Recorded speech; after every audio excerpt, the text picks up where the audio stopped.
النور. مين معانا؟ اسم حضرتك؟ فكري توفيق محمد. اهلا بحضرتك. احكي لنا بقى عن ذكرياتك مع الثانويه العامه، وكمان انا عايزه اسالك عن يوم النتيجه بقى. يوم النتيجه ده كان عامل ازاي؟ لا انا مش ما فيش ذكريات ولا حاجه، بس انا كنت عايز اتكلم والله بره الموضوع يعني حضرتك يعني. اتفضل يا استاذ فكري.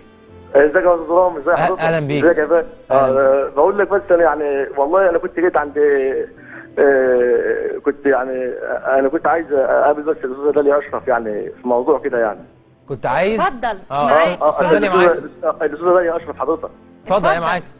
اصل انا كنت جيت عند مدينه الانتاج حضرتك يوم السبت اللي فات. انا كنت جاي من السعوديه يوم الخميس اللي فات، وجيت السبت وجيت السبت اللي فات، فما رضوش يدخلوني عند مدينه الانتاج. قال لك لازم يعني ميعاد وكده لازم. انا معاك على الهوا. اتفضل انا معاك على الهوا.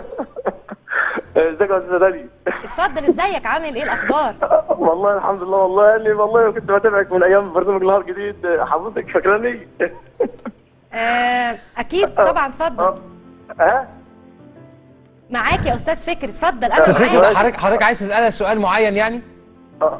يعني كنت عايز اجي بس بوابه، يعني كنت عايز اجي بس اقابلها بس كده مع في موضوع شخصي. طيب يعني ده شأن خاص ممكن نبقى نشوفه بعد الهوا ان شاء الله. بشكرك جدا يا استاذ فكري. مش بقطع عليك، يمكن راجل عايز تقدم ولا حاجه، بس مش بقطع عليك. لا هو معاك الكنترول. ده موضوع للناس كلها يعني.